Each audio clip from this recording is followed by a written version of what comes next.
Well, welcome. You are live at Elite Business Live as we go through our second and final day, and quite a pace it is too. Let's get this section cracking with a serial co-founder. He founded an organization known to you already, I would think, Perkbox.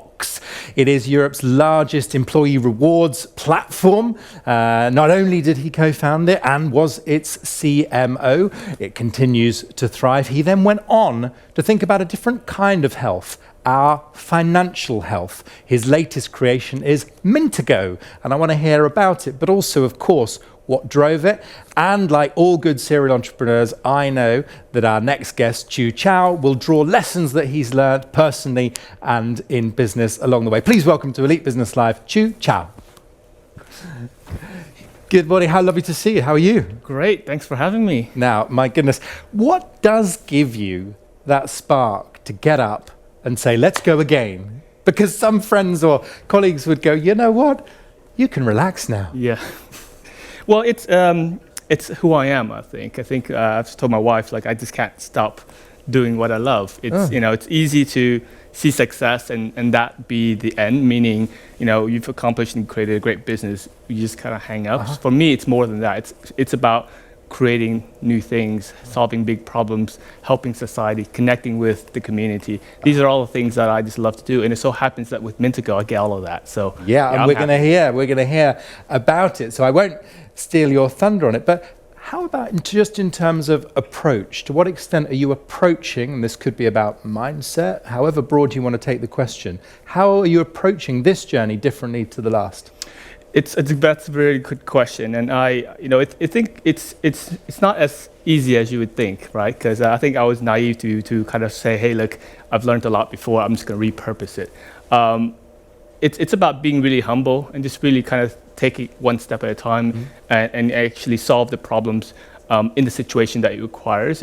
And I think that gives me a lot of value and joy in life, to kind of solve problems and to win and to create something new. And that's really what drives me, really. I love it. Well, great. Well, thank you so much for agreeing to be with us today at Elite Business Live. And I'm going to leave you, our viewer, in the very capable hands of a serial co-founder, very much enjoying his latest adventure, Mintago. But for now, it's over to you, Chieu Cao. Thanks. Thanks, Ollie. Well, thank you very much for having me. So thanks to Elite Business as well. I can remember in 2011, I did actually meet with Steve early on, so we've been partners since. And great to be back here with you guys. So my talk today is about my story, my journey with Perkbox, and now with Mintago, the lessons learned, and other top tips for founders and leaders. So that's me. Moving on. Apologies for the screen, I'm not sure what happened, but Perkbox started in 2011, and it was a long journey. It was a story of pivots, changes, and lots of other crazy things that happened, but it was very memorable. So we started in 2011. This was when group home was really popular. So me and my co-founders decided to do something similar. It's like, why don't we just create something that is very popular at the time, which is the Groupon model, but just focus on the B2B side of things and call it, so let's call it Huddle Buy, which was the name of the business when we first started. We raised £350,000 with some angels. That was off the back of our CV. I used to work for Amazon and Microsoft, and it looked good to them, so that's how we got the money. And quickly after that, we realized that that business model wasn't the model that actually could work. And it was quite hard for us, because our investors say, look, we invested in this model, but what happened? It's not generating the revenues. The leads we were getting weren't really valuable. They were basically deal hunters that happened to be business owners. So we had to quickly pivot. From there, we had to start looking at other ways to monetize. So what we were good at is collecting lots of email addresses. And so we started repurposing that business to be an agency that did lead gen for other brands like Perkbox, like Pitney Bowes and Zipcar and what have you. And that was okay. It kind of allowed us to kind of pay the bills and keep the lights on, but it wasn't really us. And so we kept thinking about what else could we do. So we decided to make it a closed community, and so we charged for it. So Huddle Buy was more of a premium service where we charge people to access the benefits. We thought that would be a good idea. It's a subscription model for the first time. And that totally bombed. And like, oh gosh, okay, that's strike two. Okay, what else could we do? So we decided to continue looking, and luckily we found this organization called WorldPay. And so what WorldPay had was 200,000 SMEs, and they wanted to retain them. And we had a collection of really good deals and benefits, but no access to the market. And so what we did was we white labeled. They white labeled our platform, and that's how WorldPay Benefits Clubs got started. And that was great. And we found out that we thought that was our ticket, to the future, and that we become some sort of white label affiliate loyalty platform provider. But we never found another WorldPay in hindsight. But what did happen was people who were using the platform were asking for extra licenses to give to their staff. And they were saying, really like the business benefits, but my staff, my family, they like the personal perks as well. Can I get more licenses for that? And so for us, that became a light bulb moment. It's like, wow, what's going on here? I thought this was like a B2B service for business owners, but they're asking for extra licenses. So we quickly scrambled and started selling more licenses to the employees. And that's how Perkbox started. But what's interesting was before we started the brand, I had to really think about what we have. And what we have was more than just, what I didn't want to do is just sell a commodity and just have something that's really basic. What we realized, and what I realized, was that we were selling workplace happiness. And that was more than what we had there. And so we had to really think about it, and that's how the Perkbox brand got created. We were selling workplace happiness. And with that, we started growing even faster and faster. The learnings of lead generation that we had previously, we recycled that. Instead of selling the leads, we used those leads for us, for Perkbox. And so what happened was we got really good at Facebook at the time. This is 2015. We were generating thousands of leads a month, spending hundreds of thousands of pounds in media spend efficiently. That's inbound leads. So that was our superpower, I guess you can say. And that really grew the business to what it is. So now it's 150 employees, tens of millions of revenue, global, and I'm really proud of what we created. And the one lesson I learned from that was to always hire people smarter than me. And so that's what I did. I grew the marketing team, had a team of 25. I made myself redundant eventually, so that's really what happened. And so in 2018, I decided to take a step back. And the team continued to grow and got, succeeded in many ways, won marketing awards. The company won multiple awards, and I was really proud to see that progress. For me, it was more about what I'm good at. And so I realized that at that stage of the business, I wanted to do more than just be a CMO. I wanted to be an entrepreneur. I wanted to really be part of the community. So I took a step back in 2018. And I looked around a bit more, and I realized, you know what, I think there's more to me than just sitting around, like Ali was saying. I wanted to do more. And so when I looked at financial health and well-being in the market, I realized that there's a lot to be done.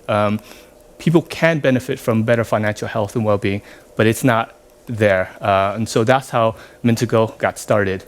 But it was a journey. It started 2 years ago, and it's still very hard. So what happened with Mintago was, to be totally honest, we were in the right place, but we had the wrong approach. We spent a lot of time building products and services that didn't connect, but it does now. And one of the things that I'm really excited about is what we have. So Mintago is a platform to help businesses and employees save money. And with that, we start with the business. The way it works is that businesses can save money through pension optimization. So one thing that a lot of people don't know is that through salary sacrifice pension, businesses can really reduce their NI. This is a government, so salary sacrifice is an HMRC approved plan. It's designed by the government to encourage positive behaviors, financial behavior. So you have salary sacrifice, childcare, cycle to work, and pensions. And so what we're doing is we're helping the government explain and share this ability for people to save money on things that matter. And what we feel that really matters is pensions. And so we're working with companies to help them reduce their NI. And this is a lot of money, tens of thousands. So you can go to a website and do your own calculations. But the reason why we're doing that with businesses to help them save money is not just for businesses to save money. Our bigger plan is to help their employees save money and be financially healthier. And that's my goal. So from optimizing the pensions for the employer, we create budget. And that's quite rare. Most companies can't walk into another company and say, hey, look, I can create budget for you and help you spend that. So we want employers to spend that good money that we're helping them to save on the employees. So we start with a pension dashboard. The pension dashboard, for me, feels like it should be the future of all pension dashboards, meaning that employees need to take care of themselves and their retirement. For example, 95% of millennials are underfunding their pensions. And that's scary. And the vast majority of them would retire below the poverty line. That's a third of the workforce. So we feel like there's a care of duty as employers and leaders to address this. So that's why we have the pension dashboard. It helps you find lost pension, consolidate pension, plan your retirement. And that's not all. We also have a journeys planner for other things within the app. So we have education based around journeys, what I think is the future of financial education. So over 1,000 pieces of content. And I can talk forever. It's amazing. Come talk to us. But the thing about Mintago is that I struggle with expectations. I started a business, people thinking, yeah, you're the ex-co-founder of Perkbox. You're going to be amazing here. This is going to be great. But the truth is, every business is different. So being a serial entrepreneur doesn't mean it gets any easier. If anything, it gets a bit harder because the expectations are there. So I have to be really honest with my team and the people around me. It's like, I'm learning just as much as you're learning. If we work together, we can really succeed. So that's Mintago. And the next slide I'm going to share with you is a slide that I talked about with my employees earlier in this year. And it was hard because I felt like we didn't know who we were, at what stage of the business we are. And this is really important to kind of reflect. And so we're in the seed stage, but for a lot of people who've never been in that position, don't know what that means. So it's a lot there, but basically, I'm just going to summarize. In a seed stage, we're storming and forming all the time. You need to accept that. It's not going to be calm. It's not going to be a pleasant place all the time, but that's part of the environment. We're trying to get product market fit. The founding team is so important. We need to take care of them and nurture them. And we're always switching and changing just to survive. And that's the key word, to survive, because we're not going to have a lot of capital. We just need to kind of make it work. And then from there, you start looking at what I call the structure stage, and that's about getting market traction, really understanding true product market fit, and not just the early adopters that love you, or you're trying really hard just to convince people to use it. The market should pull you in, and that should feel really good, and that's when that becomes, more real, I suppose. So more structure is created. You want to value efficiency over flexibility. And the third stage, this is where Perkbox is now. It's about scaling. There's focus on management, leadership. With 150 people, there's a SLT with 10 people. It's systems driven, and you want to hire for people that are keen on that.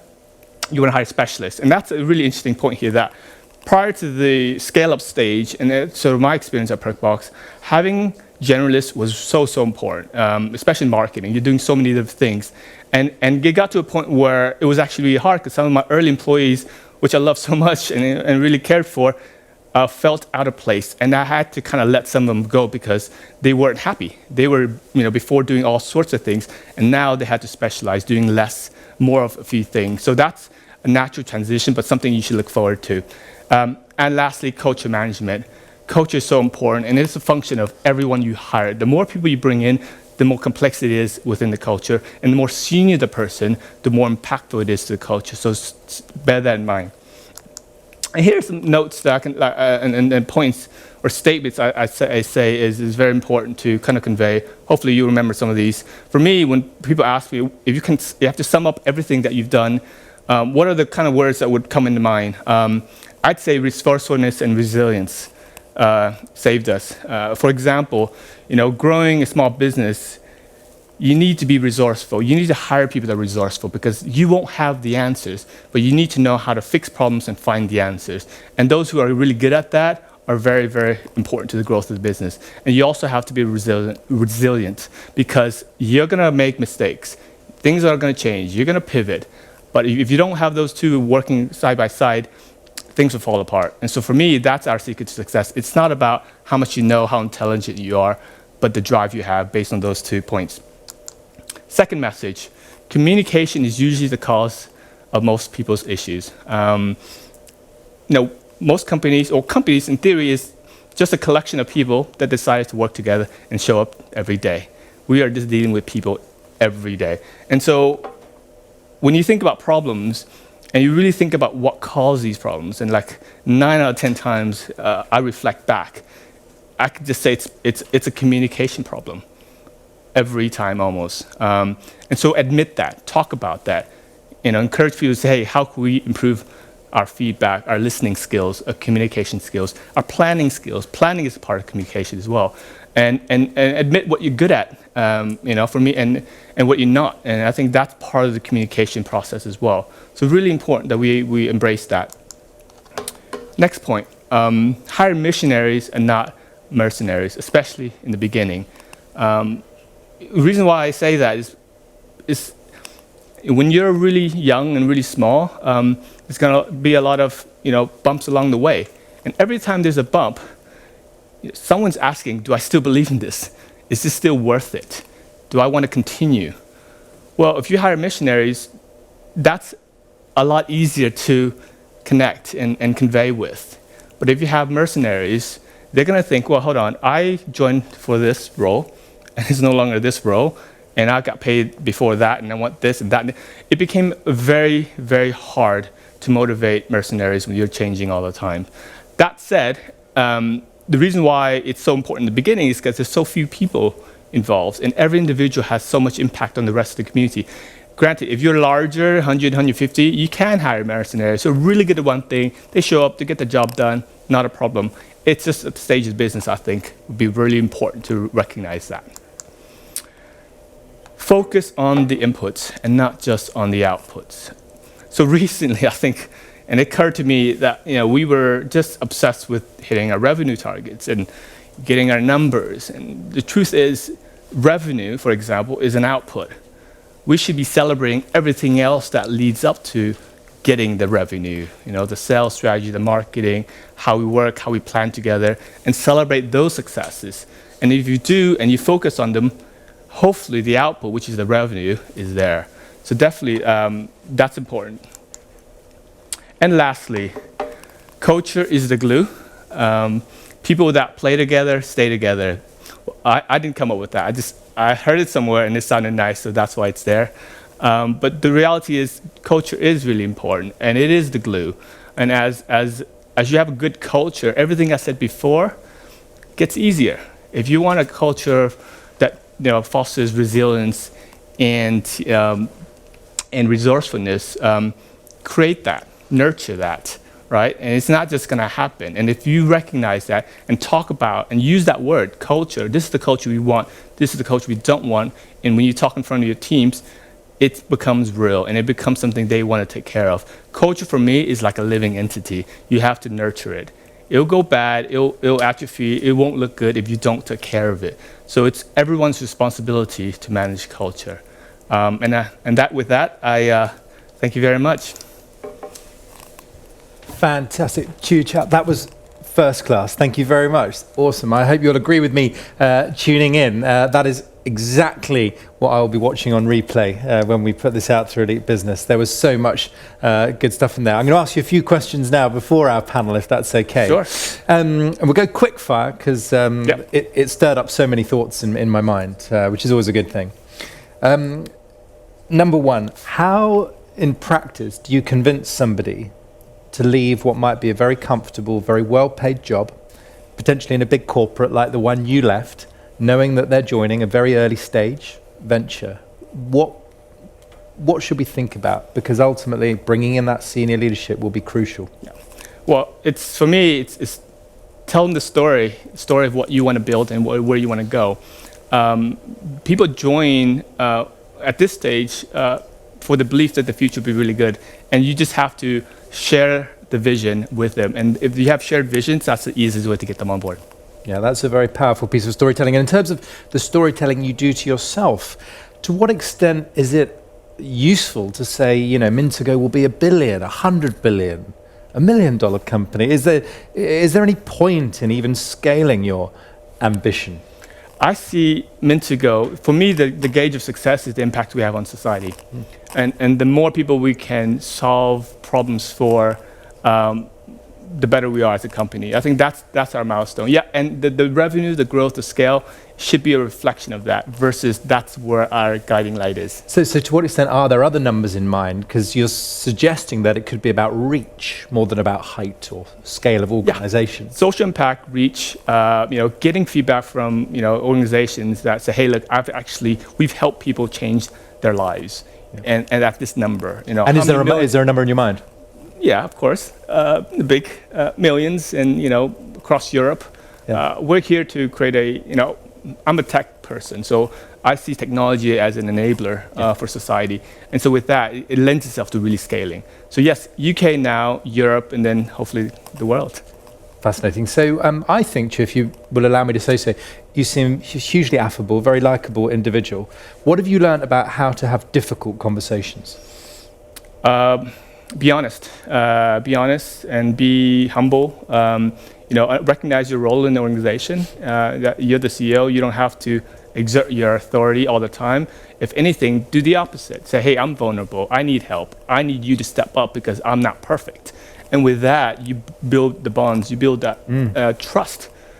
It works for me, and I think I would. But it's not always for everyone. And so you have to find your way of management. But for me, being that empathetic leader is really the style that I subscribe to. Yeah, it's very powerful. The way you talk about culture interests me in terms of how it's seeded, how it's almost cultivated, to go with your analogies there. How do you do that at a distance? I can see how we might break bread together, play together in a literal sense. Very difficult in lockdown, very difficult remote working. Well, I think to be a great leader, you need to repeat a lot. What's important to you, you need to say. And it gets boring sometimes, but you have to keep saying, you have to keep repeating, this is what our values are, this is what we do, this is what we don't do. And people remember, because that's what I learned at Perkbox, is as you get bigger, they'll ask you the same questions over and over again. Yeah. Why did you start this business? How did you get, and I realized that for that person, it's the first time.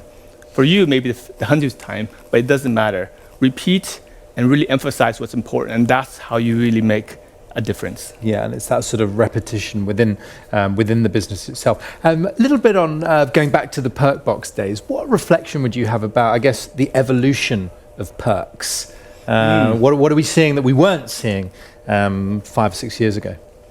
Well, Perks now has really evolved. I think we came into a time where SMEs never had access to Perks. So the thought back then was you have to join a Microsoft or an Amazon to actually access Perks. And so we democratized Perks. And that was really our gateway into to the market. Now Perks is more about hyper-personalization. Mm-hmm. What more can you offer the individual? But also 360 understanding of the employee. What drives them? It's not just Perks. It's reward and recognition. It's all these other things that Perkbox offer. It's about upgrading your management, because managers have always taken a back seat and say, hey, like, we're gonna give employees stuff and hopefully that'll just do its stuff and do its magic. No, you have to be a more proactive manager now and use these tools and technologies to help you be better managers, because you can't take away management still. It's still very valuable. We've seen and read so much about mental health, mental well-being within organizations. What do you think has driven the rise of that conversation? Well, clearly COVID, right? We're living through that right now. People are living remotely. Social norms have changed. People who used to think that, oh, these are things that you don't talk about, are forced to talk about it. I'm not feeling good because why? Well, let's talk about it, because I'm not going to be in the same room. You just have to be there. That's your moment on Zoom to talk about it, and it's okay. Yeah. And not only that, it's okay across society. So managers are saying, like, I can talk to my teams about this because other managers are doing this. I think that's how things change. But this was an abrupt change for a lot of us. We're thrust into this COVID situation. But it's important that we talk about it. Well, can I just draw you on that a little bit? Because we hear about the swan analogy, serene on the surface, paddling like hell underneath. And for a certain type of leader, projecting confidence, certainty, may seem inauthentic. And you seem to be talking a little bit this morning about showing vulnerability. So how does a leader tread that line and how they project, the persona they adopt. Sure. I think what I say is project what you know you're good at. So always, what I've come to learn over the years is that you just be honest with yourself and talk about what you're good at and what you're not. And I think that's really powerful because you can't project because you look inauthentic when you try to do everything and fail at certain things and kind of brush it off and say, hey, that was this, that, the other. But if you're really good at certain things, and say, like, I'm good at being creative, and I'm just going to take that, I'm going to run with that, helps a lot. And not only that, surround yourselves with great people that you're not good at. So let me go a bit more personal, if you don't mind. Humbly, what is your superpower? And where is your Achilles heel that you have to strengthen? I think it's quite clear to my team. I'm creative. I'm a blue sky thinker. I get excited when opportunities arise. I'm not good at the operational side of things. That's you, Patty. I need you to help with that. And the thing is, it's about working through those difficulties and those challenges. But it's good. It's been a great journey. Just being open and honest. I think this time around, I'm more myself than I was at Perkbox because I feel like I'm a bit older. I don't need to really, hide anything anymore. Yeah, you can be most alive. Yeah. So how do you know which of your ideas are any good? They'll just tell me. Or the market tells us, actually. Well, that will be a theme we'll come to in our panel discussion shortly about that customer feedback. I mean, I have this tiny theory, Chieu, perhaps it's just in Britain, particularly around pensions and financial management. Is it because we live in the moment, we think we're immortal? If the powers that be said, how do we get people thinking differently about their financial wealth and, on a world stage, but also, let's say it was number 10. How can we do that? Because it seems to be the seeds are sown at a very young age. Yeah, absolutely. It's a big problem. I think society is very commercialized. That's the biggest problem. We're taught to live for today. The social media, everything is grounded on that kind of notion. We need to kind of really disrupt that somehow and really make it clear to people that certain things you just need to do. And I think that takes, families and governments and employers to really come together. So for us, we're tackling this to the employer route. We think that the boss, that organization, have enough clout to really push through these key messages around pensions. Okay, because actually in the Perkbox scenario, you almost united with a connector brand in WorldPay, that route. Yes. So today, if you scan the business landscape, who inspires you? Who are your role models out there? Wow. I think all the SMEs are out there struggling and working really hard. I think that's I read about it all the time. It's like, and the stories they have, it's the big corporations are very resilient because of the resources they have. In times of COVID and what you've seen over the last 12 months, I get inspiration for the people who don't have much and doing with what they can. So to what extent have you been able to find mentors for yourself? Because somebody watching might think, I keep hearing this concept of a mentor, whether or not they're wearing robes and with a long grey beard or not. But how does it work in practice? How have you found your guides? Sure. Just use LinkedIn. My advice is to ask a little from a lot of people versus the other way around. Because a lot of people are very busy and it's just like, I have one question, can you help me with this or that? And reach out to people. I'm sure they will do that. And time is the biggest sort of restraint for people. Does an example, if you don't mind, it's not too personal, does an example come to mind of someone you did that to and somehow really changed you? Oh, goodness. I can't remember recently. There's lots of people I talk to all the time. I prefer not to mention names, but I do have people that. But it's a technique you used, and I'd say like look for specific problems that you may have, because they quite like that. And it says, look, I have a problem trying to understand, sales or marketing or anything like that, and now you've been really good at that. Can you please explain to me how you did this? Yeah. And just have that, and I'll be very grateful. You spend 10 minutes. Of your time. And I had a great piece of advice exactly on that line from Mark Evans, Marketing Director of Direct Line, who said, just be specific, admire a quality in someone and ask for more on it. Really, really powerful.